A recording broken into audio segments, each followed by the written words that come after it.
Welcome to all. स्वागत है आपका धर्माराम फिजिक्स यूट्यूब चैनल पे।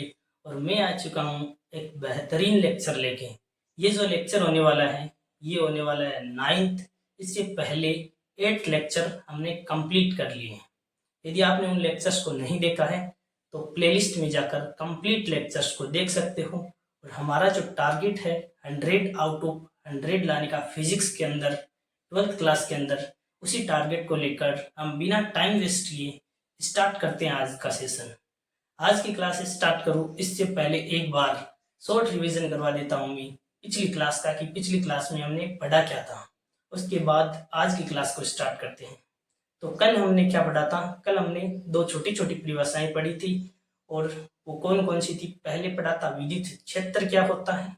तो विद्युत क्षेत्र क्या होता है? किसी आवेश की चारों ओर का वह क्षेत्र जहां अन्य आवेश आकर्षण अथवा प्रतिकर्षण बल का अनुभव करता है, वही होता है विद्युत क्षेत्र। दूसरा जो परिभाषा हमने पढ़ी थी वह पढ़ी थी परीक्षण आवेश। परीक्षण आवेश क्या होता है प्यारे बच्चों? एक ऐसा आवेश जिसका परिमाण अति अल्प होता है, वह होता है परीक्षण आवेश। ठीक है। फिर हमने क्या पढ़ा था? फिर हमने पढ़ा था विद्युत क्षेत्र की तीव्रता। विद्युत क्षेत्र की तीव्रता क्या होती है? तो एक बार मैं फिर से बता दूं आपको कि एकांक परीक्षण आवेश पर लगने वाला बल विद्युत क्षेत्र की तीव्रता कहलाता है। ठीक है। विद्युत क्षेत्र की तीव्रता है, उसी को हम आगे कंटिन्यू करते हैं। कल जो चीजें हमारी बची हुई थी पहले हम उसको क्लियर करेंगे। विद्युत क्षेत्र की जो तीव्रता सदिश रूप है, उसका मात्रक है, उसकी विमा है, वो कंप्लीट करेंगे। उसके बाद बिंदु आवेश के कारण जो विद्युत क्षेत्र की तीव्रता है उसको कंप्लीट करेंगे। फिर भी हमारे पास समय बचा तो हम एक दो न्यूमेरिकल और कर लेंगे। ठीक है ना? तो स्टार्ट करते हैं आज का सेशन। आज के सेशन के अंदर सबसे पहले मैं विद्युत क्षेत्र की तीव्रता है, यह कैसी राशि है? तो यह एक सदिश राशि है। सदिश राशि है। ठीक है। इसका सदिश रूप क्या होगा? विद्युत क्षेत्र की तीव्रता का सदिश रूप। सदिश रूप सदिश रूप क्या होगा? तो मैंने कल आपको विद्युत क्षेत्र की तीव्रता की परिभाषा बताई थी। क्या बताई थी? कि एकांक परीक्षण आवेश पर लगने वाला स्थिर विद्युत की बल क्या कहलाता है? विद्युत क्षेत्र की तीव्रता। विद्युत क्षेत्र की तीव्रता क्या होती है? एकांक परीक्षण आवेश पर लगने वाला स्थिर विद्युत की जो बल है वही होता है आपका विद्युत क्षेत्र की तीव्रता। इसका सदिश रूप निकालोगे तो सदिश रूप कैसे होगा? सदिश रूप निकालोगे तो ई वेक्टर लग जाएगा। E vector is equal to क्या हो जाएगा? F vector upon q naught. सदिश रूप क्या हो गया आपका? E vector is equal to F vector बटा क्यू नोट वेक्टर आ गया। ठीक है। अब क्या है कि जो विद्युत क्षेत्र की तीव्रता है इसका मात्रक क्या होता है? तो मात्रक निकालने के लिए विद्युत क्षेत्र की तीव्रता का मात्रक निकालने के लिए इसका फॉर्मूला क्या होता है? सबसे पहले विद्युत क्षेत्र की तीव्रता का E is equal to of बटा क्यू नोट। अब क्या है? बल। बल का मात्रक होता है न्यूटन, तो ये हो गया न्यूटन अपोन क्यों क्या है? आवेश। आवेश का मात्रक क्या होता है? कूलाम। तो न्यूटन प्रति कूलाम क्या हो गया? विद्युत क्षेत्र की तीव्रता का मात्रक। इसका एक अन्य मात्रक भी होता है प्यारे बच्चों। अन्य मात्रक क्या होता है? अन्य मात्रक होता है वोल्ट प्रति मीटर। वोल्ट प्रति मीटर भी विद्युत क्षेत्र की तीव्रता का मात्रक होता है। कभी कभार पूछ लेता है आपको इसका वोल्ट प्रति मीटर किसका मात्रक है? तो विद्युत क्षेत्र की जो तीव्रता है इसका ही मात्रक होता है वोल्ट प्रति मीटर। ये किस प्रकार आता है? तो ये आप आगे के चैप्टर में पढ़ोगे कि किस प्रकार निकलता है, लेकिन फिर भी मैं एक बार यहाँ पर बता देता हूँ ताकि आपको क्लियर हो जाएगी चीजें। तो सबसे पहले आपने विभव पढ़ा होगा, 10th क्लास में भी थोड़ा बहुत तो पढ़ाई होगा कि विभव होता क्या है। एकांक आवेश को अनंत से विद्युत क्षेत्र तक लाने में किया गया कार्य ये होता है विद्युत विभव। ठीक है। अब कार्य बराबर क्या होता है? कार्य बराबर होता है बल गुणा विस्थापन। कार्य बल बराबर होता है बल इंटू विस्थापन। तो विभव इज इक्वल टू कार्य की जगह लिखोगे बल इंटू विस्थापन, बल गुणा विस्थापन अपोन के अंदर क्यों।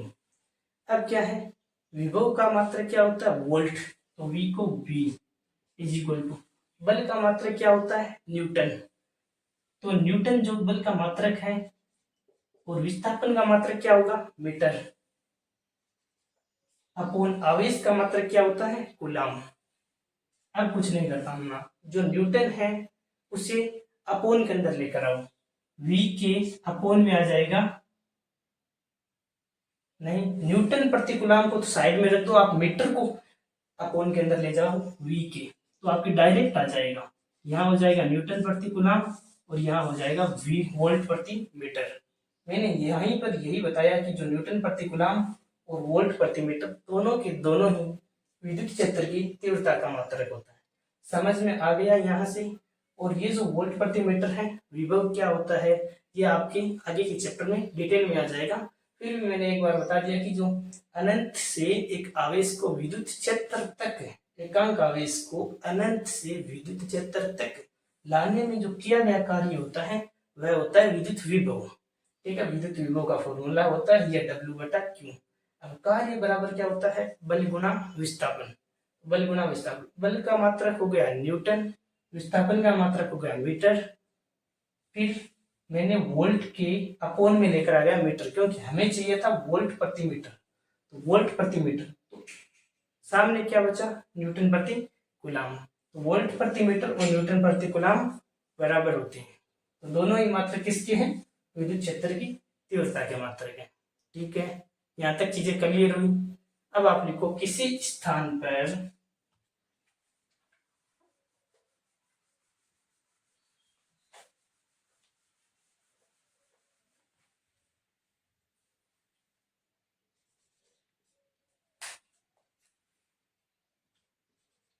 किसी स्थान पर विद्युत क्षेत्र की तीव्रता ई वेक्टर है, तो उस पर लगने वाला बल क्या होगा। तो ई वेक्टर का मान दे रखा, बल है निकालना है, कुछ नहीं करना, डायरेक्ट फॉर्मूला जो आपके पास है उसका पक्षांतरण करना है। अब वेक्टर निकालने के लिए क्या करोगे, जो क्यू नोड है उसको ई वेक्टर से गुणा करवा दो, तो F vector is equal to क्या आ जाएगा, F vector is equal to हो जाएगा क्यू ई, ई वेक्टर। समझ में आ गया, क्लियर हो गई आपको सारी की सारी चीजें, ठीक है ना। अब हम क्या पढ़ेंगे, अब हम पढ़ेंगे जो बिंदु आवेश के कारण विद्युत क्षेत्र की तीव्रता। ठीक है ना, एक बार फिर से रिवाइज कर दूंगा, क्योंकि जो बिंदु आवेश के कारण विद्युत क्षेत्र की तीव्रता पढ़ने वाले हैं उसमें विद्युत क्षेत्र की तीव्रता का ये जो फॉर्मूला है ये यूज होगा।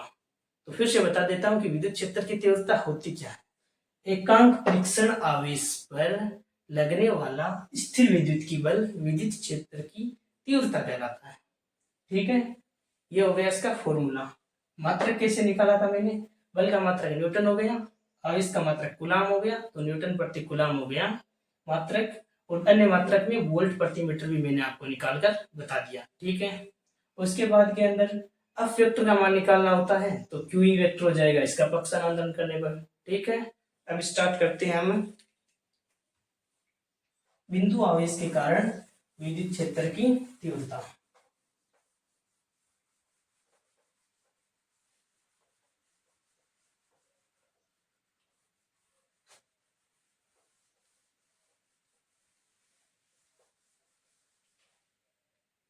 लिखो हेडिंग,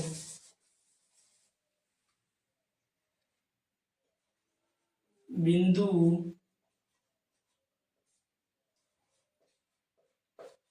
आवेश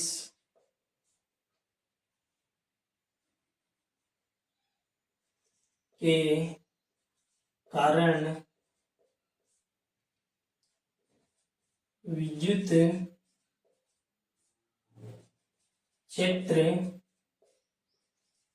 की तीव्रता। प्यारे बच्चों, बिंदु आवेश के कारण जो विद्युत क्षेत्र की तीव्रता है वह किस प्रकार निकालेंगे हम। इसके लिए सबसे पहले हमें पता होना चाहिए कि विद्युत क्षेत्र की तीव्रता का फॉर्मूला जो मैंने आपको पढ़ाया ही था, E इज टू एफ बटा क्यू नोट। ठीक है। अब बिंदु आवेश के कारण विद्युत क्षेत्र की तीव्रता निकालनी है तो सबसे पहले मैं एक बिंदु आवेश ले लेता हूं। जैसे मेरे पास ये प्लस क्यू आवेश है, ठीक है ना। अब ये जो आवेश है तो आवेश का अपना एक क्षेत्र होगा, तो जो आवेश का क्षेत्र है वह क्या है, ये आवेश का क्षेत्र है। ठीक है। अब बिंदु आवेश प्लस क्यू आवेश है, उससे आर दूरी पर हम एक बिंदु लेते हैं। जो प्लस क्यू आवेश है इससे आर दूरी पर मैंने ये आर दूरी पर एक बिंदु लिया है, वो है पी। यहाँ पर बिंदु है पी। ठीक है, यहां तक चीजें समझ में आई। अब पी बिंदु है, यहाँ पर एक आवेश है क्यू नोड आवेश, जो किस आवेश है, परीक्षण आवेश है। यहाँ पर कौन सा आवेश है, क्यू नोड आवेश है। ठीक है। अब जैसे ही क्यू नोड आवेश इस जो प्लस क्यू आवेश है इसके क्षेत्र के अंदर प्रवेश किया है, तो जो प्लस क्यू आवेश है वो क्यू नोड पर बल तो लगाएगा। भाई अपने क्षेत्र में प्रवेश किया, तो मैंने कल आपको विद्युत क्षेत्र पढ़ाया था, उसी में बताया था कि इस आवेश के क्षेत्र में जो भी अन्य आवेश आएगा तो ये आवेश उस पर बल कार्य करेगा। वो या तो आकर्षण प्रकृति का हो जाएगा या प्रतिकर्षण प्रकृति का हो जाएगा। अब यहाँ क्या है, दोनों ही समान आवेश है, भाई पॉजिटिव पॉजिटिव समान आवेश है, इसीलिए ये आवेश क्या करेगा, इस पर बल लगाएगा। बल किस दिशा में लगाएगा, तो समान आवेश एक दूसरे को प्रतिकर्षित करेंगे, इसलिए बल लगेगा बाहर की ओर। यानी कि अब वेक्टर की जो दिशा होने वाली है प्यारे बच्चों, वो बाहर की ओर होने वाली है। ठीक है ना। और जो बल की दिशा होगी वही विद्युत क्षेत्र की तीव्रता की दिशा हो जाएगी, इसीलिए ई वेक्टर की भी दिशा क्या हो जाएगी, बाहर की ओर। आई थिंक यहाँ तक आपको कंप्लीट समझ में आ गया। एक बार फिर से समझा देता हूँ, फिर हमें केवल थ्योरी लिखनी होगी। सबसे पहले मैंने प्लस क्यू आवेश लिया। प्लस क्यू आवेश का अपना एक क्षेत्र है। ठीक है। इस क्षेत्र के अंदर प्लस क्यू आवेश से आर दूरी पर बिंदु पी लिया, उस पी पर आवेश क्यू नोड है। ठीक है। अब इस क्यू नोड पर जो प्लस क्यू आवेश है वह बल लगाएगा। अपने क्षेत्र में आया तो बल तो लगाएगा। बल किस दिशा में लगाएगा, तो दोनों समान आवेश हैं, समान आवेश है तो प्रतिकर्षण होगा, इसीलिए ये बल है वो बाहर की ओर लगाएगा। ठीक है। और जो बल की दिशा बाहर की ओर है वही दिशा आपके विद्युत क्षेत्र की तीव्रता की दिशा हो जाएगी। ठीक है। अब लिखो आप थ्योरी। चित्रानुसार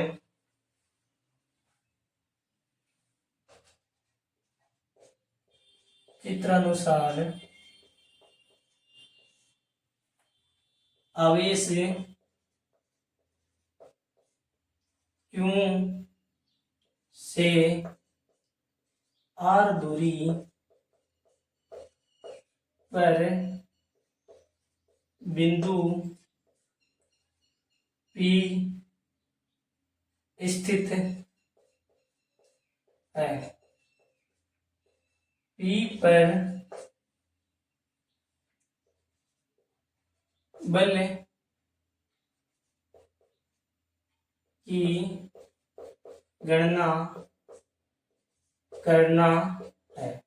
पी पर जो बल है कितना लगेगा वो हमें ज्ञात करना है। अब दूसरा पॉइंट लिखो, बिंदु पी पर आवेश क्यू नोड है। क्यू नोड पर आवेश प्लस क्यू के कारण बल किस दिशा में लगेगा, बाहर की ओर लगेगा, बल बाहर की ओर लगेगा। ठीक है ना, यहां तक आपको क्लियर हो गई। इसमें मैंने कुछ नहीं लिखा, जो डायग्राम बनाया उसी को लिख दिया कि आवेश क्यों है, उससे आर दूरी पर बिंदु P है। ठीक है, और P पर क्या है, हमें बल की गणना करनी है। भाई P पर ये जो क्यू आवेश है, वह इस बिंदु P पर जो क्यू नोड आवेश है उस पर बल कितना लगाना है। तो यहाँ पर मैंने P पर जो क्यू नोड आवेश है उस पर प्लस क्यू के कारण बल किस दिशा में लगा, तो समान आवेश थे, एक दूसरे को प्रतिकर्षित करेंगे, इसीलिए बल बाहर की ओर लगेगा, और जो बल की दिशा होगी वही विद्युत क्षेत्र की तीव्रता की दिशा होगी। अब कूलाम के नियम से लिखो,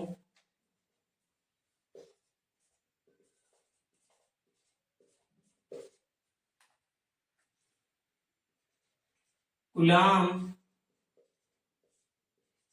के नियम से, कूलाम के नियम से क्या है कि हम सबसे पहले Q1 की जगह क्या मानेंगे, Q1 की जगह प्लस Q आवेश। ठीक है, और जो Q2 की जगह, Q2 की जगह Q नोड आवेश। ठीक है, Q नोड आवेश। और कूलाम का नियम क्या होता है, कूलाम का नियम यहाँ पर लिख दो आप, F इक्वल टू क्या होता है, K Q1 Q2 upon R square. ठीक है ना, ये होता है कूलाम का नियम। अब मान रखना है F equal to K, Q1 की जगह पर क्या हो जाएगा Q, Q2 की जगह क्या हो जाएगा Q node upon R square. यहाँ तक चीजें क्लियर है आपको। अब क्या है कि मैंने आपको पढ़ाया था विद्युत क्षेत्र की तीव्रता। विद्युत क्षेत्र की तीव्रता का फॉर्मूला क्या होता है, E is equal to F बटा Q. E is equal to F बटा क्यू होता है। एफ की जगह क्या लिखना है, इसे आप समीकरण 1 दे दो। ठीक है, समीकरण 1 से क्या करोगे, एफ की जगह है जैसे कि जैसा q, k q naught upon are square लिख दो। ठीक है, तो मैं मान रख रहा हूं k q naught upon are square, और अपोन में है क्यू नोड। केवल बल की जगह मैंने कूलाम के नियम से मान रख दिया। अब क्या होगा, क्यू नोड से क्यू नोड कैंसिल हो जाएगा, तो क्यू नोड से क्यू नोड कैंसिल हो जाएगा, तो आएगा क्या, k Q upon are square. So finally बच्चों, हमारी विद्युत क्षेत्र की जो तीव्रता है वह आई क्या, विद्युत क्षेत्र की तीव्रता के क्यू अपॉन आर स्क्वायर आई, बिंदु आवेश के कारण। ठीक है, यहां तक आपको सारी की सारी चीजें क्लियर हो गई है, हो गई। अब क्या है कि जो विद्युत क्षेत्र की तीव्रता आई है ये किस कारण से आई है, यानी कि कैसा आवेश लिया आपने इस पर, तो मैंने निकाली इसे धनावेश के कारण। धनावेश के कारण है विद्युत क्षेत्र की तीव्रता आई है, E इज इक्वल टू के क्यू बटा आर स्क्वायर। ठीक है, अब आपको लिखना है इसका सदिश रूप। सदिश रूप कैसे लिखोगे, तो लिखो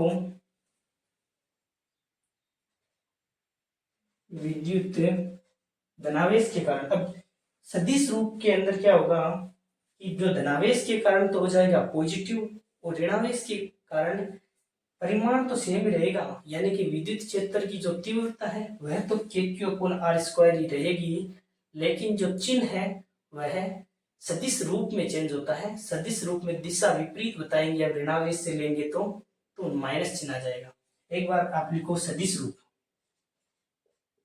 सदिश रूप, सदिश रूप क्या हो जाएगा, सदिश रूप हो जाएगा E vector is equal to के क्यू अपॉन आर स्क्वायर, और साथ में लगा दो आर क्यूब, ये लो आर क्यूब। ये हो गया आपका सदिश रूप किसका, विद्युत क्षेत्र की तीव्रता का। यहां पर आपको क्या लिखना है, धनावेश के कारण, धनावेश के कारण, धनावेश के कारण जो आपका सदिश रूप निकला वह क्या हो गया, k Q upon are square r cube. ठीक है ना। अब मैं आपको प्लस क्यू आवेश की जगह पर माइनस क्यू आवेश लेकर दिखाता हूं, फिर क्या होता है, क्या कितना चेंज होता है। तो आपको पूरी डेरिवेशन नहीं करनी पड़ेगी कि माइनस क्यू यहाँ आवेश लिया है तो फिर विद्युत क्षेत्र की तीव्रता, तो विद्युत क्षेत्र की तीव्रता प्यारे बच्चों जो सेम टू सेम ही आने वाली है। क्यों आने वाली है? तो माइनस क्यू आवेश भी लेंगे ना तो हम कूलाम के नियम में हमने क्या पढ़ा था, मैंने आपको बताया था कि लेना आपको परिमाण ही आवेशों का, तो यहाँ पर परिमाण लोगे तो माइनस क्यू आवेश होगा ना, फिर भी प्लस क्यू ही लेना है। देखो सबसे पहले मैंने एक माइनस क्यू आवेश ले लिया, पहले क्या लिया था प्लस क्यू आवेश, इस बार ले लिया माइनस क्यू आवेश। ठीक है, माइनस क्यू आवेश से आर दूरी पर यहाँ पर बिंदु पी ले लिया, सेम पी पर क्यू नोड आवेश है। ठीक है, और जो माइनस क्यू आवेश है इसके कारण जो विद्युत क्षेत्र था, ये माइनस क्यू आवेश के कारण विद्युत क्षेत्र था, सेम टू सेम है, कोई चेंज नहीं है। अब फर्क आएगा, अब क्या चेंज आएगा थोड़ा बहुत, यहाँ पर माइनस क्यू आवेश है और यहाँ पर प्लस क्यू आवेश है। अब आ गए जो आवेश है विपरीत प्रकृति के, जब विपरीत प्रकृति के आवेश आ गए तो प्यारे बच्चों विपरीत प्रकृति के आवेश क्या करते हैं, एक दूसरे को आकर्षित करते हैं। इसमें समान प्रकृति के आवेश थे इसीलिए एक दूसरे को प्रतिकर्षित किया, तो बल की दिशा क्या हुई, बाहर की ओर हुई। इसमें क्या है, एक माइनस क्यू आवेश है एक प्लस क्यू आवेश है, तो एक दूसरे को आकर्षित करेंगे, तो बल की जो दिशा क्या होगी, बल की दिशा होगी अंदर की तरफ। तो अब वेक्टर की दिशा क्या हो जाएगी, अंदर की तरफ, और जो बल की दिशा होगी वही विद्युत क्षेत्र की तीव्रता की दिशा होगी। आई थिंक मैं आपको अच्छी तरीके से समझा पाया इस चीज को भी। यहाँ पर समान आवेश थे इसीलिए एक दूसरे को प्रतिकर्षित किया, तो बल की दिशा हो गई बाहर की ओर।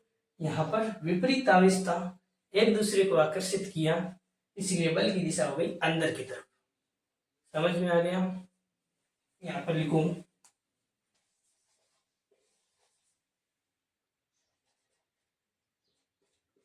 ऋणावेश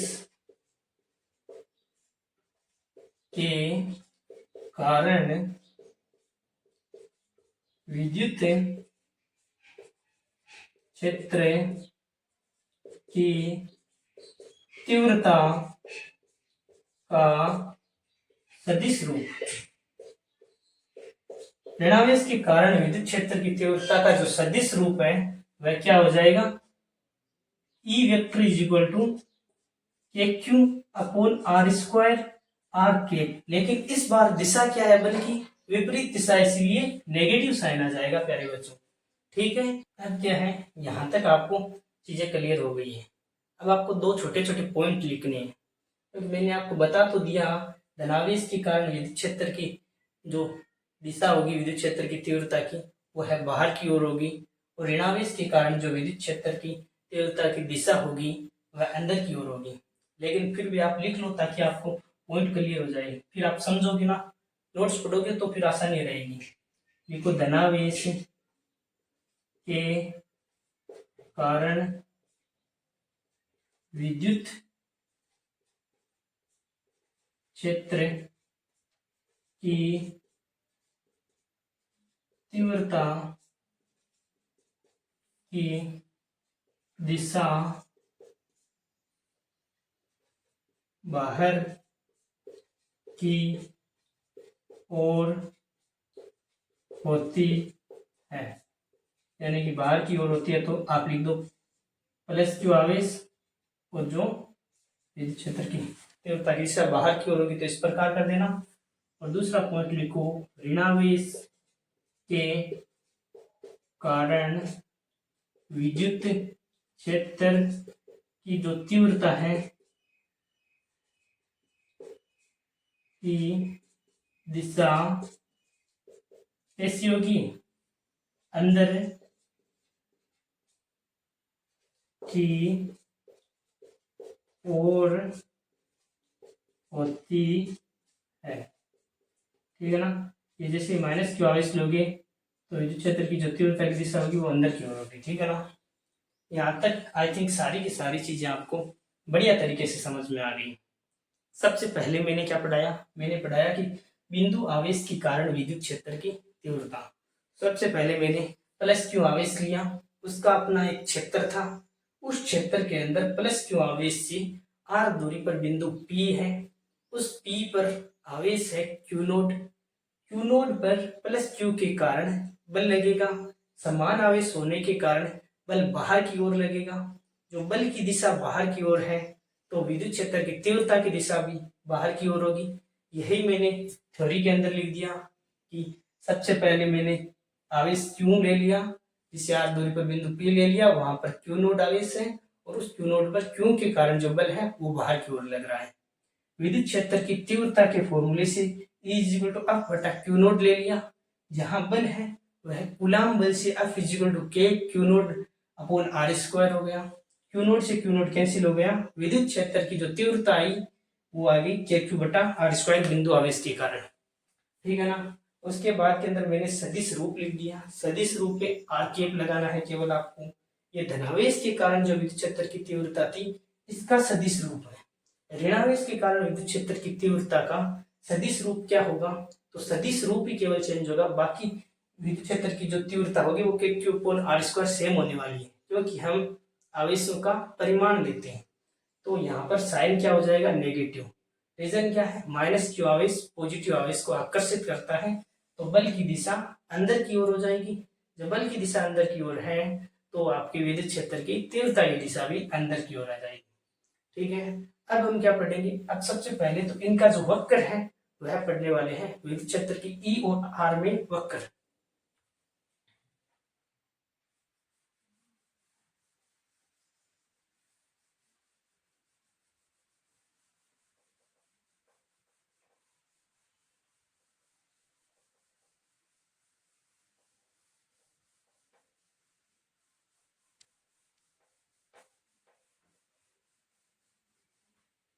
यहीं पे लिख देता हूं, ई व आर में वक्र किस प्रकार होने वाला है।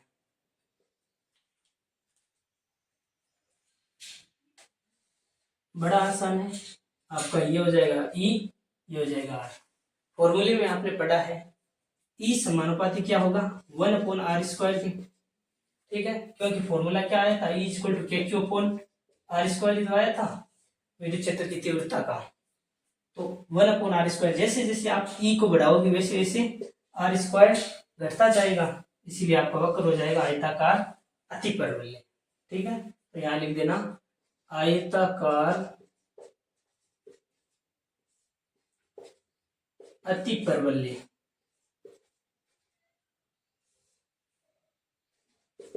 ठीक है ना। तो ई व आर के अंदर इसके नीचे लिख लेना ई व आर में वक्र। ठीक है, अब हम क्या पढ़ेंगे, अब हम कुछ न्यूमेरिकल कर लेते हैं। एक न्यूमेरिकल कर लेते हैं इसी जो फॉर्मूला मैंने बताया है उस पर, जिससे आपकी जो कंप्लीट है, चाहे न्यूमेरिकल आओ या फिर नॉर्मल डेरिवेशन आएगी तो छोटी डेरिवेशन ही आएगी इसके अंदर। ठीक है ना, तो डेरिवेशन आएगी फिर भी आप कर लोगे, और छोटा क्वेश्चन आएगा, परिभाषा आएगी, आराम से कर लोगे। ठीक है ना, कोई प्रॉब्लम नहीं होगी। चीजें समझ में आ जाए तो बड़ा आसान होता है चीजों के साथ सोल्यूशन करने का। ठीक है ना।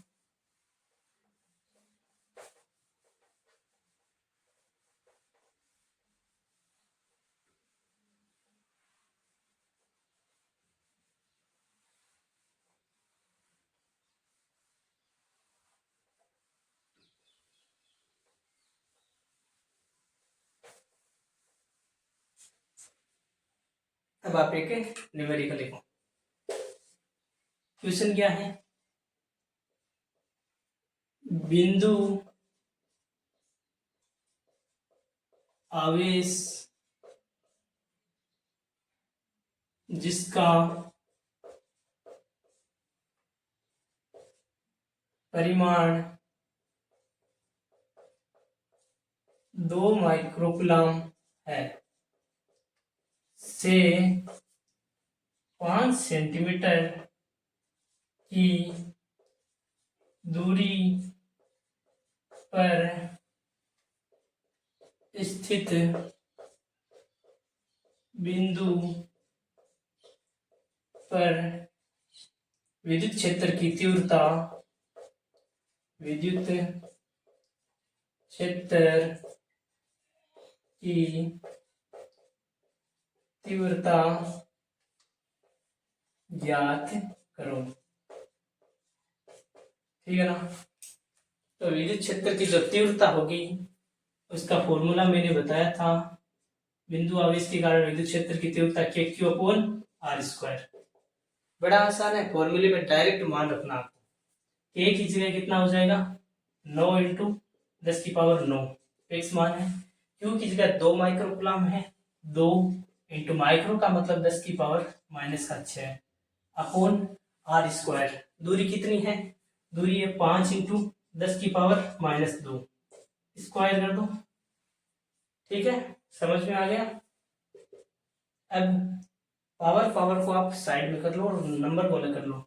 9 को 2 से गुणा करोगे कितना आएगा 18 इंटू 10⁻⁻6 और प्लस का 9 कितना हो जाएगा प्लस का 3 अपॉन के अंदर क्या हो जाएगा 5 का स्क्वायर हो जाएगा 25 और इंटू 10⁻⁻4। अब जब 10⁻⁻4 है ऊपर जाएगा तो कितना हो जाएगा, ऊपर जाएगा तो हो जाएगा 10⁻7। 10⁻⁻4 हो तो ऊपर जाएगा 10⁻+4 आ जाएगा तो 4 और 3 7 हो जाएगा 18/25। अब हम 7 पावर तो एक पावर कम कर देते हैं, 6 पावर रख देते हैं और 10 को मल्टीप्लाई कर देते हैं 180 से, हमारी कैलकुलेशन आसान हो जाएगी। तो 180 अपॉन 25 कर देते हैं इंटू के अंदर 10⁻6 कर देते हैं। एक पावर कम कर लिया तो 0 लगा सकते हैं। अब इसके अंदर भाग लगाओ कितना आता है 25 150 25 175 पॉइंट लगाओगे तो 50 आएगा, 25 दोनों 50 इंटू 10⁻6 यही तो हो गया 25 175। तो 5 बचेगा, पॉइंट लगाओगे 0, 25 दोनों 50 सही है। समझ में आ गया। और इसका जो विद्युत क्षेत्र की तीव्रता है उसका मात्रक और लगा देना, क्या हो जाएगा न्यूटन प्रति कूलम। ठीक है, आई थिंक ये आपको समझ में आया। इस टाइप में कोई भी क्वेश्चन आ जाएगा तो आप कर लोगे। ठीक है, आज की पूरी क्लास आपने देखी है, अच्छी लगी आपको तो वीडियो को लाइक करना, चैनल को सब्सक्राइब करना। Thank you very much, thank you very much, for a nice day to all of you.